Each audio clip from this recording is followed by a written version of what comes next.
ये कितना square feet है ये होगा सर आपको 45 गज में है।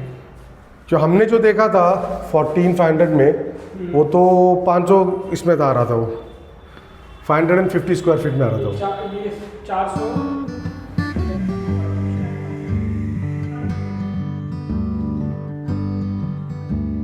നമസ്കാരം ഗൈസ്, ഞാനിപ്പോൾ ഡൽഹിയിൽ വന്നിട്ട് ഓൾമോസ്റ്റ് ഒരു മാസമായി. ഈ വരുന്ന 16-ാം തീയതിക്ക് എക്സാക്ട്ലി ഒരു മാസം തീരാനായി. ഇന്ന് ഞങ്ങൾ ഒരു വീട് നോക്കണ് നമുക്ക് വേണ്ടിയിട്ട് മാറാൻ വേണ്ടി. കാരണം ഇപ്പോൾ താൽക്കാലികമായിട്ട് നമ്മൾ താമസിക്കുന്നതെന്ന് പറഞ്ഞാൽ എൻ്റെ ബ്രദർ ഇൻ ലോൻ്റെ വീട്ടിലാണ്. പിന്നെ അത് മാത്രമല്ല, യാവിൻ്റെ സ്കൂളെന്ന് പറഞ്ഞാൽ അവിടേക്ക് പോകാൻ വേണ്ടിയിട്ട് ഈ ഭാഗത്തേക്ക് ബസ് വരണില്ല. അപ്പോൾ ബസ് സർവീസ് ഉള്ള അല്ലെങ്കിൽ സ്കൂളിൻ്റെ അടുത്തായിട്ടുള്ള വീടാണ് നമ്മൾ നോക്കുന്നത്. ഇപ്പം ഇന്ന് നമ്മൾ ഓൾമോസ്റ്റ് ഒരു 5 വീടങ്ങാണ്ട് നമ്മളെ ഈ ഒരു ഏജൻറ്റ് കാണിച്ചു തന്നു. വീടുകളൊക്കെ നല്ലതാണ്, എല്ലാതും ഇഷ്ടപ്പെട്ടു. പക്ഷേ വളരെ ദൂരമായിട്ടാണ് ബേസിക്കലി യാവിൻ്റെ സ്കൂളിൽ നിന്ന് ഈ സ്ഥലമുള്ളത്. ഇത് ആക്ച്വലി പറഞ്ഞു കഴിഞ്ഞാൽ സാക്കേത്തിലാണ്. അതുമാത്രമല്ല, ഭയങ്കര ഇടുങ്ങിയ വഴിയും പിന്നെ ഗലികളും പിന്നെ ഒരു ഗാവ് മാതിരിയുള്ളൊരു സ്ഥലമാണ്. എന്നുവെച്ചാൽ ഒരു വില്ലേജ് മാതിരിയുള്ള സ്ഥലം. അപ്പം അതുകൊണ്ട് നമ്മൾക്ക് ഈ സ്ഥലം ഒട്ടും ഇഷ്ടപ്പെട്ടില്ല.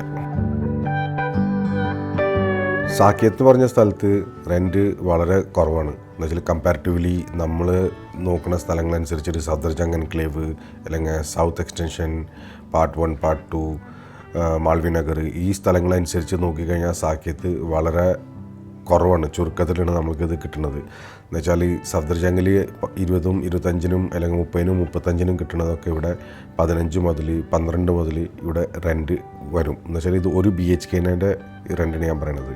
പിന്നെ ഇപ്പോഴത്തെ ഇതനുസരിച്ച് നോക്കുകയെന്ന് വെച്ചാൽ ഇവരൊക്കെ ഉണ്ടാക്കണതെന്ന് പറഞ്ഞാൽ വെസ്റ്റേൺ സ്റ്റൈലുള്ള കിച്ചണും ഹോൾ റൂമും അറ്റാച്ച്ഡ് ആയിട്ടുള്ള സ്റ്റൈലുള്ള വീടുകൾ. അതുകൊണ്ടാണ് ഈ റെൻ്റൊക്കെ അവരങ്ങോട്ട് കുറച്ചിട്ട് ഇവിടെ കൊടുക്കുന്നത്. എനിക്ക് തോന്നുന്നു ലോകത്തിലെ ഏത് മുക്കിലും മൂലക്കിൽ ചെന്നാലും ശരി, എന്നുവെച്ചാൽ ഒരു ഏരിയ വൈസ് നോക്കിയിട്ടാണ് അതനുസരിച്ചിട്ടാണ് ഇവരുടെ റെൻറ്റ് കുറയണതും കൂടുന്നതും. ഇപ്പോൾ സാക്കേത്ത് എന്ന് പറഞ്ഞാൽ അത്രയും ഡെവലപ്പ് ആവാത്തൊരു പ്ലേസ് ഉണ്ട്. അപ്പോൾ അതുകൊണ്ടായിരിക്കും ചിലപ്പോൾ ഇവിടെ റെൻറ്റ് കുറവ്. പക്ഷേ ഇൻ ഫ്യൂച്ചർ ഡെഫിനറ്റ്ലി ഇവിടെ വില കൂടും. പക്ഷെ ഇവിടുത്തെ അപ്പാർട്ട്മെൻറ്റ്സൊക്കെ നല്ല അടിപൊളി അപ്പാർട്ട്മെൻറ്റ്സൊക്കെ നമ്മൾ കണ്ടത്. പക്ഷെ എന്നാലും നമ്മൾക്കിത് ഭയങ്കര ദൂരമാണ്. കാരണം യാവിൻ്റെ സ്കൂളിൻ്റെ ബസ് ഇവിടെ വരെ വരില്ല.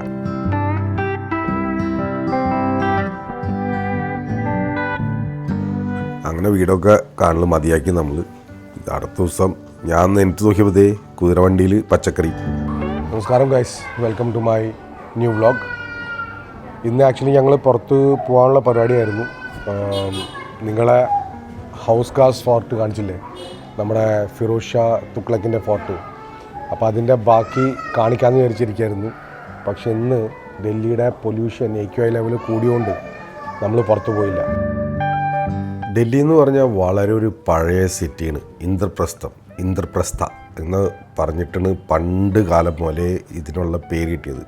എനിവേസ്, കുതിരവണ്ടിയിൽ നിന്ന് നമ്മൾ പച്ചക്കറി ഒന്നും മേടിച്ചില്ല. അപ്പോഴത്തേക്ക് അയാൾ പോയി. അല്ലെങ്കിൽ ഞാൻ കുറച്ചും കൂടി വീഡിയോ എടുത്താനെ ആളോട് കുറച്ചും സംസാരിച്ചു തന്നെ. ഞാനും പാമും ചെന്നിട്ട് നല്ല പച്ചക്കറി വേറൊരു വീടിൻ്റെ അടുത്തുള്ള കടയിൽ നിന്ന് മേടിച്ചു. ഞാൻ ഇന്നലെ രാത്രി ആക്ച്വലി ഇരുന്നിട്ട് കുറേ സ്റ്റഡി ചെയ്തു. കാരണം ഞാൻ നോക്കണത് ഫ്യൂച്ചറിൽ ചെയ്യാനുള്ളതെന്ന് പറഞ്ഞാൽ നമ്മളുടെ ഇന്ത്യേൻ്റെ ഉള്ളിൽ ഇഷ്ടം പോലെ ഹിസ്റ്ററി ഉണ്ട്. India is one of the oldest സിവിലൈസേഷനും പിന്നെ കൺട്രീസും നമ്മളിതൊക്കെ ഹിസ്റ്ററിയിൽ പഠിച്ചതാണ്. പക്ഷെ എന്നാലും നമ്മൾ ആ സമയത്ത് അത്രയും സീരിയസ് അല്ലല്ലോ. ആ സമയത്തൊക്കെ നമ്മൾ ഇങ്ങനെ കളിച്ചടക്കലും കുട്ടികളല്ലേ, അപ്പോൾ നമുക്ക് അത്രയും ഇൻട്രസ്റ്റ് ഉണ്ടാവില്ല. പക്ഷെ നമ്മൾ വളർന്നുകൊണ്ടിരിക്കുമ്പോൾ നമ്മൾക്ക് നമ്മളുടെ ഓരോരോ പാഷനും ഓരോരോ ഇൻട്രസ്റ്റും വന്നു തുടങ്ങും. എന്നുവെച്ചാൽ ഇറ്റ് കീപ്സ് ഡെവലപ്പിങ്.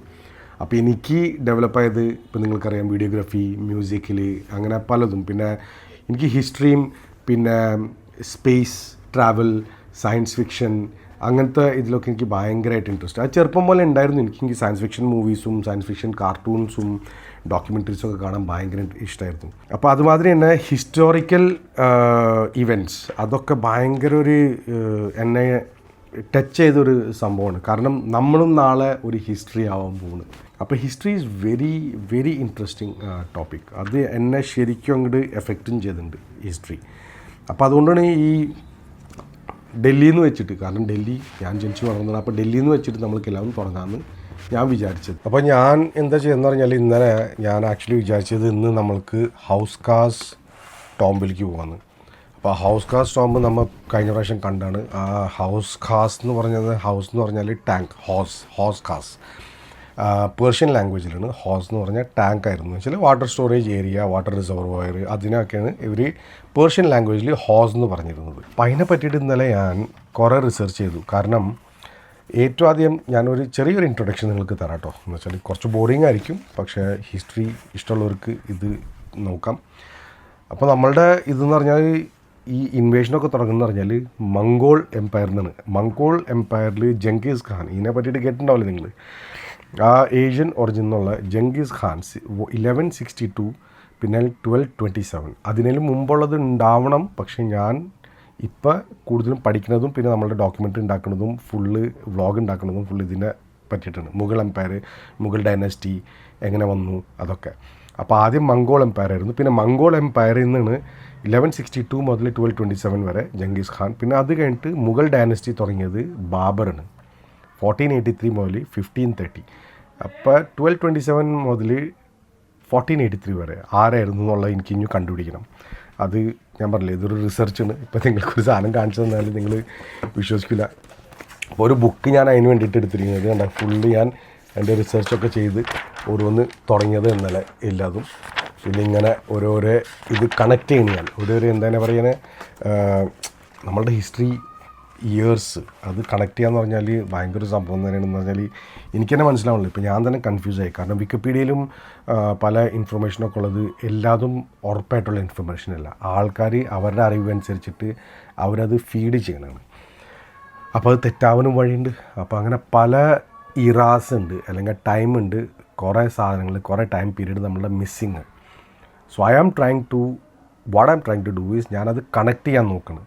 അപ്പോൾ ആദ്യം നമ്മൾ മംഗോൾ എംപയർ 1162 AD to 1227, പിന്നെ അതിൻ്റെ മുഗൾ ഡൈനസ്റ്റി, ഇതന്നെ മംഗോളിൽ നിന്ന് വന്നാണ് മുഗൾ ഡൈനസ്റ്റി, ബാബർ. അപ്പോൾ നമ്മൾ ബാബർ എന്നൊക്കെ പറയുമ്പോൾ അന്നത്തെ എന്ന് പറഞ്ഞാൽ നമ്മൾ വിചാരിക്കും കാണാൻ ചിലപ്പോൾ ഒരു ഇന്ത്യൻ മാതിരി ആയിരിക്കും, അതായിരിക്കും. അല്ല, ഇവരൊക്കെ കണ്ടിരുന്നതെന്ന് പറഞ്ഞാൽ ഇവരുടെ ലുക്ക് എന്ന് പറഞ്ഞാൽ ഒരു ചൈനീസ് ലുക്കായിരുന്നു. ഈവൻ അതെന്നോട് പറഞ്ഞു, ഇപ്പോൾ ഇവരുടെ വിക്കിപീഡിയയിൽ തന്നെ കണ്ട അന്നത്തെ പെയിൻറ്റിങ് ആയിരുന്നല്ലോ, അന്നത്തെ ഫോട്ടോഗ്രാഫിയും വീഡിയോഗ്രാഫിയൊക്കെ. അന്നത്തെ പെയിൻറ്റിങ്ങിൽ തന്നെ കാണാം അവരുടെ കണ്ണൊക്കെ ഭയങ്കര ഒരു ചെറുത്, എൻ്റെ വൈഫിൻ്റെ മണിപ്പൂരി മാതിരി. കാരണം ഇവരൊക്കെ മംഗോൾ ഡിസെൻഡൻസാണ്. എൻ്റെ വൈഫും ഇവരൊക്കെ എന്ന് പറഞ്ഞാൽ മണിപ്പൂർ, നോർത്ത് ഈസ്റ്റ് എന്നൊക്കെ ഉള്ളവരൊക്കെ എല്ലാവരും മംഗോൾ ഡിസെൻഡൻസാണ്. ഇപ്പം നമ്മളുടെ ഇന്ത്യയിൽ തന്നെയുള്ള ഈ ആൾക്കാർ എല്ലാവരും മംഗോളിയൻ ഡിസെൻഡൻസാണ് എല്ലാവരും. ഓക്കെ, പിന്നെ ബാബർ കഴിഞ്ഞിട്ട് ഷാജഹാൻ 5th മുഗൾ എംപയറാണ്. 5th Mughal empire. ഇനി നമ്മൾ അതിൻ്റെ ഇടയിലുള്ളതാണ് നമ്മൾ നോക്കുന്നത്. അതിൽ dynasties which rule Delhi. Mamluk dynasty 1206 till 1290. Khalji dynasty 1290 to 1320. അപ്പോൾ ഈ 1290 to 1320 ഖൽജി ഡൈനസ്റ്റി എന്നാണ് നമ്മളിപ്പോൾ ആക്ച്വലി ഇതിനെ പറ്റിയിട്ട് വ്ളോഗ്സ് ഉണ്ടാക്കണം. കാരണം ഡൽഹിയിൽ അവർ ഭയങ്കര പവർഫുള്ളായിരുന്നു. അവരിഷ്ടം പോലെ അവർ ആ സമയത്ത് ഖൽജി ഡൈനസ്റ്റിയും പിന്നെ തുഗ്ലക് ഡൈനസ്റ്റിയും 1320 മുതൽ 1414 വരെ. ഈ ഖൽജി ഡൈനസ്റ്റിയും തുഗ്ലക് ഡൈനസ്റ്റിയാണ് ഏറ്റവും കൂടുതൽ ഇവിടെ മോണുമെൻറ്റ്സും ഇതൊക്കെ ഉണ്ടാക്കിയത്. സോറി കേട്ടോ, നമ്മളുടെ റൂം സെറ്റപ്പ് ഇന്ന് അത്ര നല്ലതല്ല. അപ്പോൾ ഞാൻ ആക്ച്വലി എൻ്റെ ബ്രദറിൻലോൻ്റെ അവൻ്റെ ഇത് സ്റ്റോർ റൂമാണ്, അവൻ്റെ ഈ തുണികളുടെ ഒക്കെ അവൻ്റെ ബിസിനസ് അതിലാണ്. അപ്പോൾ ആ സ്റ്റോർ റൂമിൽ ഇരുന്നിട്ടാണ് ഞാൻ സംസാരിക്കുന്നത്.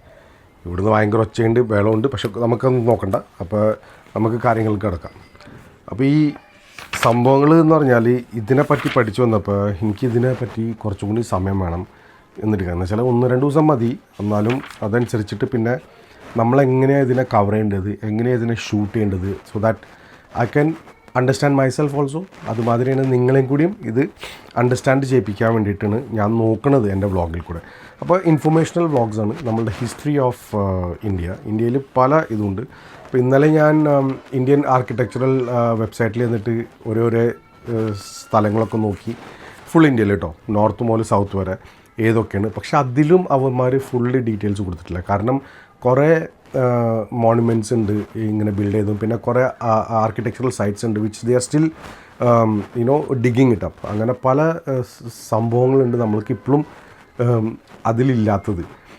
പിന്നെ കുറേ ചെറിയ ചെറിയ ഇങ്ങനത്തെ ഈ ചെറിയ ടോമ്പൊക്കെ കണ്ടില്ല നമ്മളിപ്പോൾ ഇന്നലെ ഞാൻ കഴിഞ്ഞ വ്ളോഗിലിട്ടപ്പോൾ ഈ ഖൽജിയുടെ ആ ലേക്കിനെ പറ്റിയിട്ടുള്ളത്, അത് പിന്നെ ആ സത്പുല ലേക്ക്, സത്പുലേൻ്റെ ടോമിനെ പറ്റിയിട്ട്, സത്പുല ഡാം, അതൊന്നും ഇപ്പോൾ അവർ അത്രയും നന്നായിട്ട് നോക്കി നടത്തണില്ല. I don't understand Y.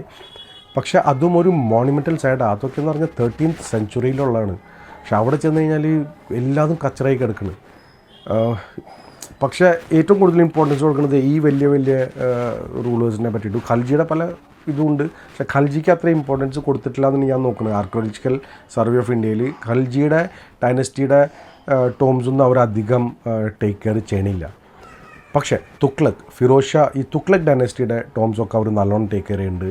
Plus Mughal ഡൈനസ്റ്റിയുടെ ടോംസും പിന്നെ ഫോർട്ടും ഇതൊക്കെ അവർ നല്ലോണം ടേക്ക് കെയർ ചെയ്യുന്നുണ്ട്. ഖൽജി ഡൈനസ്റ്റിയുടെ മാത്രം ഞാൻ നോക്കിയെടുത്തോളം പഠിച്ചിടത്തോളം അവർ നമ്മുടെ Indian Delhi government take care ചെയ്യണില്ല. And I really don't understand why. അപ്പോൾ ഇന്നത്തെ വ്ളോഗ് എന്ന് പറഞ്ഞാൽ അധികമൊന്നുമില്ല. ഞാൻ ആക്ച്വലി നിങ്ങൾക്ക് ആദ്യം തന്നെ ഒരു പ്രീ ഇൻഫർമേഷൻ തരാൻ വേണ്ടിയിട്ട് വന്നതാണ്. ഞാൻ ചെയ്യാൻ എന്താണ് ഉദ്ദേശിക്കുന്നത്, എൻ്റെ വ്ളോഗിൽ കൂടെ എന്താണ് കാണിക്കാൻ ഉദ്ദേശിക്കുന്നത്. കാരണം ഞാൻ ദുബായിൽ നിന്ന് വരുന്നതിന് മുമ്പ് തന്നെ ഞാൻ പറഞ്ഞിരുന്നു, എൻ്റെ ഏറ്റവും വലിയൊരു ആഗ്രഹമാണ് ഇന്ത്യ ഫുള്ളായിട്ട് കാണാമെന്ന്. ഞാൻ നിങ്ങളോടൊരു ക്വസ്റ്റ്യൻ ചോദിക്കട്ടെ, നിങ്ങളിൽ എത്ര ആൾക്കാർ നമ്മുടെ കേരളത്തിൽ തന്നെ ഏതൊക്കെ സ്ഥലം നിങ്ങൾ കണ്ടിട്ടുണ്ട്?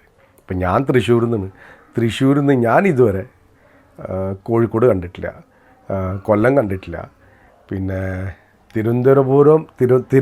തിരുവനന്തപുരവും ഞാൻ കണ്ടിട്ടില്ല. അപ്പോൾ എത്ര നമ്മളുടെ സ്റ്റേറ്റിൻ്റെ ഉള്ള ഡിസ്ട്രിക്ട്സ് തന്നെ ഉണ്ട്. ഇപ്പം എൻ്റെ തൃശ്ശൂരിൽ നിന്ന് അടുത്തുള്ള ഡിസ്ട്രിക്റ്റ് ഇതിൽ ഞാൻ കൊച്ചി വരെ പോയിട്ടുണ്ട്. പിന്നെ കൊച്ചി കഴിഞ്ഞിട്ടും പാലക്കാട് ഞാൻ പോയിട്ടുണ്ട്. അപ്പോൾ എത്ര സ്ഥലങ്ങളുണ്ട് നമ്മളുടെ, എത്ര ഡിസ്ട്രിക്ട്സ് ഉണ്ട്. ആ ഡിസ്ട്രിക്ട്സിൻ്റെ ഉള്ളിൽ എത്ര ഹിസ്റ്ററി ഉണ്ട്, ആ ഡിസ്ട്രിക്റ്റൊക്കെ ഉണ്ടായത് എങ്ങനെയാണ്, അതിൻ്റെ പേര് വന്നത് എങ്ങനെയാണ്, ഇതൊക്കെ നമുക്ക് അറിയണ്ടേ. എന്ന് വെച്ചാൽ നല്ലതല്ല, അതൊരു അറിവ് നല്ലതല്ലേ, എന്ന് വെച്ചാൽ നോളജ് അല്ല അതൊക്കെ. നമ്മളുടെ ഹിസ്റ്ററി എന്താണെന്നുള്ളത്, നമ്മൾ താമസിക്കുന്ന സ്റ്റേറ്റ് തന്നെ, നമ്മുടെ താമസിക്കുന്ന കേരളത്തിൻ്റെ ഹിസ്റ്ററി, കേരളം പോയിട്ട് നമ്മളിപ്പോൾ ഇപ്പോൾ ഞാൻ തൃശ്ശൂർ താമസിക്കുന്നത്, തൃശ്ശൂരിൻ്റെ ഹിസ്റ്ററി എന്താണ്, ഇതൊക്കെ അറിയുമെന്ന് പറഞ്ഞാൽ ഭയങ്കര സംഭവം തന്നെ. എനിക്ക് ഭയങ്കരമായിട്ട് അത് അറിയുന്നുണ്ട്. I don't know about you, lot of people may not like it. പക്ഷേ as my passion is growing up, I am really getting inclined towards to know the history from where I belong and how I have evolved till here as Nihar. എൻ്റെ father, grandfather, great grandfather, അതൊക്കെ അറിയാനുള്ള എനിക്കൊരു ആഗ്രഹമുണ്ട്. I don't know why. പക്ഷേ അതിന് information കിട്ടുന്നത് വെച്ചാൽ അത് ഭയങ്കര വലിയ കാര്യമായിരിക്കും എനിക്ക്. So I want to explore all these things, investigate all these things and to understand and study the entire history of our country, the great nation India. Guys, ഇന്ന് ആക്ച്വലി ഞാൻ ഇത് തുടങ്ങേണ്ടതായിരുന്നു. പക്ഷേ അൺഫോർച്ചുനേറ്റ്ലി നമ്മളുടെ ഡൽഹിയിലെ AQI ലെവൽ ഇന്നലെ UP-ൽ 220 ഫാംസിൻ്റെ എന്ന് വെച്ചാൽ സ്റ്റബിൾസ് burn ചെയ്തു, ഫാംസിൻ്റെ സ്റ്റബിൾസ് ബേൺ ചെയ്തു. ആഫ്റ്റർ ക്രോപ്പിൻ്റെ ഇതുണ്ടോ ഇതൊക്കെ. പിന്നെ അതിൻ്റെ ഹരിയാനയിൽ 20, പിന്നെ അങ്ങനെ അഡ്ജസൻറ്റ് നമ്മളുടെ പഞ്ചാബിൽ അതൊക്കെ അവരിങ്ങനെ സ്റ്റബിൾസ് ബേൺ ചെയ്തുകൊണ്ടാണ് ഇവിടുത്തെ AQI ലെവലും പിന്നെ പൊല്യൂഷനും സ്മോഗും കൂടിയത്. ഞാൻ ആക്ച്വലി യാവിന് ഹോളിഡേ ആയിരുന്നു, കാരണം ഗുരുപൂരബ് എന്തൊരു ഇതും പറഞ്ഞിട്ട് ഇവിടെ ഇന്ന് ഹോളിഡേ ആയിരുന്നു. അപ്പോൾ യാവിനെയും എൻ്റെ വൈഫിനെയും കൊണ്ടുപോകാമെന്ന് വിചാരിച്ചായിരുന്നു, കണക്ട് ചെയ്യാൻ വേണ്ടിയിട്ടെന്ന് വെച്ചാൽ from ഹൗസ്കാസ് Tom till Siri fort. പിന്നെ സിരി ഫോർട്ടിൽ നിന്ന് നമ്മൾക്ക് ഫിറോസ് ഷാൻ്റെ ഫോർട്ടിലേക്ക്. ഭയങ്കര ഇൻട്രസ്റ്റിംഗ് ഹിസ്റ്ററി ആയിരുന്നു. ഞാൻ അതൊക്കെ വായിച്ചപ്പോൾ ഞാൻ ഇത്രയും നാൾ ഡൽഹിയിൽ നിന്നിട്ട് എനിക്ക് ഇതിനെ പറ്റിയിട്ടുള്ള ഹിസ്റ്ററി ശരിക്കും അറിഞ്ഞൂടായിരുന്നു. പക്ഷെ അത് വായിച്ച് വന്നപ്പോൾ it just took me connected. ഇന്നലെ ഞാൻ രാത്രിയല്ല, പകൽ 3 മണിക്ക് ഞാൻ കിടന്നുറങ്ങിയത്. ഇതൊക്കെ പഠിച്ച് വായിച്ച് ഓരോരോ ഹിസ്റ്ററി വായിച്ചപ്പോൾ I felt like that I am actually inside that era, inside that time, what happened. അങ്ങനത്തെ ഒരു ഇമോഷനും ഫീലിംഗും ആയിരുന്നു എനിക്ക് വന്നിരുന്നത്. ഈ ഡൽഹി എന്ന് പറഞ്ഞ തലസ്ഥാനം ഇവർ വിളിച്ചിരുന്നത് ഇന്ദ്രപ്രസ്ഥം എന്നാണ്, ദ ഗ്രേറ്റ് ഇന്ദ്രപ്രസ്ഥ. എത്ര ആൾക്കാർ വന്നിട്ട് 5 ഡൈനസ്റ്റീസ് വന്നിട്ട് റൂൾ ചെയ്ത ഒരു രാജ്യമാണ് ഡൽഹി. അവിടെ നിന്ന് എല്ലാ നമ്മുടെ ഇന്ത്യനെയും കൺട്രോൾ ചെയ്തിരുന്നത് ഇവർ. So imagine those days and till today. ഇന്നും ഡൽഹി ഒരു രാജസ്ഥാനവും തലസ്ഥാനമാണ്. ഇവിടെ നിന്ന് നമ്മുടെ ഇന്ത്യനെ ഫുള്ള് ഭരിക്കുന്നതും. അപ്പോൾ ഗൈസ്, ഇന്നത്തേക്ക് എന്നെ ക്ഷമിക്കുക. ഇന്ന് എനിക്ക് അധികം ചെയ്യാൻ പറ്റിയില്ല, വ്ളോഗ് ചെയ്യാൻ പറ്റിയില്ല. നാളെ ഞാൻ ശ്രമിക്കും പോകാൻ വേണ്ടിയിട്ട്. പക്ഷേ ഇങ്ങനത്തെ സ്ഥലത്തൊക്കെ നമ്മൾ ഹോളിഡേയ്സിൽ ചെന്ന് കഴിഞ്ഞാൽ, നാളെ സാറ്റർഡേ ആണ്, ഹോളിഡേയ്സിൽ ചെന്ന് കഴിഞ്ഞാൽ നമ്മൾക്ക് ഫ്രീ ആയിട്ട് ഒരു ഒരു ഡോക്യുമെൻ്ററി സ്റ്റൈൽ വ്ളോഗ് ഉണ്ടാക്കാമെന്ന് പറഞ്ഞാൽ ഭയങ്കര ബുദ്ധിമുട്ടായിരിക്കും. ഇഷ്ടംപോലെ ആൾക്കാരുണ്ടാവും. പിന്നെ പെർമിഷൻസിൻ്റെ പ്രശ്നമില്ല ഇവിടെ. നമ്മുടെ നാട്ടിൽ ഇങ്ങനെ ഷൂട്ടിൻ്റെ പെർമിഷൻ്റെ പ്രശ്നം ഞാൻ കണ്ടിട്ടില്ല വ്ളോഗിന് വേണ്ടിയിട്ട്. പക്ഷേ ആൾക്കാരുടെ ഇൻ്റർഫിയറൻസ്, കാരണം ഞാനിപ്പോൾ മറ്റേ സ്ഥലത്തും പോയപ്പോഴും കുറേ പാർക്കിൽ വെച്ചിട്ട് ഞാൻ ചെയ്തപ്പോഴും കുറേ ആൾക്കാർ ഇങ്ങനെ വന്നിട്ട് ചോദിക്കുന്നുണ്ടായിരുന്നു, കളിയാക്കണത് മറ്റതും മറിച്ചു. ഇങ്ങനത്തെ ആൾക്കാരുടെ സ്വഭാവമാണ്. ചില ആൾക്കാരുടെ ഉണ്ട്, എന്താണ് പറയുക, നമ്മൾ ക്രിമിന്ന് പറയും, കീടാന്ന് പറയും. അപ്പോൾ ചിലവർക്ക് അങ്ങനത്തെ ഒരു സ്വഭാവമുണ്ട്. അത് നമ്മളുടെ ആ ഡയലോഗ് ഡെലിവറിയും പിന്നെ നമ്മൾ ആലോചിച്ചത്. ഇപ്പം ഞാൻ എന്ന് പറഞ്ഞാൽ ഒരു സ്ക്രിപ്റ്റൊന്നും ഇല്ലാണ്ടാണ് ഞാൻ പറയുന്നത് നിങ്ങളോട്. ആദ്യം ഞാൻ ഇരുന്ന് ഫുള്ള് അതിൻ്റെ ഹിസ്റ്ററി പഠിച്ച് റിവ്യൂ ചെയ്ത് എല്ലാതും പഠിച്ചിട്ട് ഇതെല്ലാതും ഇവിടെ വെച്ചിട്ടുണ്ട്. പിന്നെ ഞാൻ ഒരേ പോയിൻ്റായിട്ട് ഷൂട്ട് ചെയ്യണത്. So it's not easy. അപ്പോൾ നമ്മളിങ്ങനെ ഷൂട്ട് ചെയ്യുന്ന സമയത്ത് ആൾക്കാർ വന്നിട്ട് നമ്മളെ ഡിസ്റ്റർബ് ചെയ്യുമ്പോൾ അത് ഭയങ്കര ഒരു ബുദ്ധിമുട്ടാണ്. അപ്പോൾ ഞാൻ നോക്കുന്ന സമയം എന്ന് പറഞ്ഞാൽ ആൾക്കാരില്ലാത്ത സമയം വെച്ചിട്ടാണ് ഇങ്ങനത്തെ സ്ഥലത്ത് പോയിട്ട് നോക്കിയിട്ട് നമ്മൾക്ക് അതിനെ പറ്റിയിട്ട് എക്സ്പ്ലോർ ചെയ്യാം, പിന്നെ മനസ്സിലാക്കാം. അതാണ് ഞാൻ നോക്കുന്നത്. അപ്പോൾ ഇന്നത്തേക്ക് ഇത്ര മാത്രം ഫ്രണ്ട്സ്. ഞാൻ നിങ്ങളോട് വിചാരിച്ചൊന്ന് കണക്ട് ചെയ്യാം, നിങ്ങളോട് പറയാം, ഇതാണ് ഞാൻ ഉദ്ദേശിക്കുന്നത്. അപ്പോൾ നിങ്ങൾക്ക് ഇൻട്രസ്റ്റ് ഉണ്ടെന്ന് വെച്ചാൽ പ്ലീസ് കമൻറ്റ് ബോക്സിൽ കൂടെ പറയാം. If you are interested to see this, I will definitely, anyways I'll be doing it, but if you are really interested to see this, let me know what all you want to see. ഞാൻ നിങ്ങൾക്ക് വേണ്ടിയിട്ട് shoot ചെയ്ത് vlog ഉണ്ടാക്കുന്നതായിരിക്കും. So my vlog is not only about അവർ history, പക്ഷേ എൻ്റെ life സ്റ്റൈലിൽ കൂടെ തന്നെ ഞാൻ പറഞ്ഞില്ലേ ദുബായിൽ നിന്ന് എങ്ങനെ ഇവിടെ വരെ വന്നു, ഇനി എന്താണ് എൻ്റെ പരിപാടി. അപ്പോൾ ഇതാണ് മെയിൻ ചീസ് എന്ന് കണ്ട ഹിന്ദി വരുന്നത്, ഇതാണ് മെയിൻ പരിപാടി. പ്ലസ് ഓഫ് കോഴ്സ് ഇതിൽ നിന്ന് തന്നെ എനിക്ക് ഇൻകം ഉണ്ടാക്കണം. അപ്പോൾ സൂപ്പർ താങ്ക്സ് എന്ന് പറഞ്ഞ സംഭവമുണ്ട്. നിങ്ങൾക്ക് if you think that I deserve it, നിങ്ങൾക്കൊരു സൂപ്പർ താങ്ക്സ് തരാം, ചെറിയൊരു എമൗണ്ടായിട്ട് എന്നെ സപ്പോർട്ടും ചെയ്യാം. അപ്പോൾ ഈ എമൗണ്ടൊക്കെ കിട്ടുന്നതനുസരിച്ചിട്ട് I am going to spend again on the studies and doing these vlogs. അപ്പോൾ യൂട്യൂബിൽ നിന്ന് കിട്ടുന്ന എമൗണ്ട് ഞാൻ മാക്സിമം യൂട്ടിലൈസ് ചെയ്യണത് നമ്മളുടെ റിസർച്ചും പിന്നെ ഇതിനെ പറ്റിയിട്ടുള്ള സ്റ്റഡീസും പ്ലസ് എൻ്റെ ട്രാവലിങ്ങും അതിന് വേണ്ടിയിട്ടൊക്കെയാണ് ഞാൻ യൂട്യൂബിൽ നിന്ന് കിട്ടുന്ന ഇൻകം കൂടുതലും ഞാൻ ഉപയോഗിക്കാൻ പോണത്. അപ്പോൾ ഗൈസ്, ഇന്നത്തേക്ക് ഇത്രയും മാത്രം. കാണാം ചെറിയൊരു ഇടവേളയ്ക്ക് ശേഷം. നിങ്ങളുടെ കമൻറ്റ് പ്ലീസ് ഇടണം കമൻറ്റ് ബോക്സിൽ if you want to see this and let me know what you want to see. അപ്പോൾ കാണാം ചെറിയൊരു ഇടവേളയ്ക്ക് ശേഷം. ബൈ.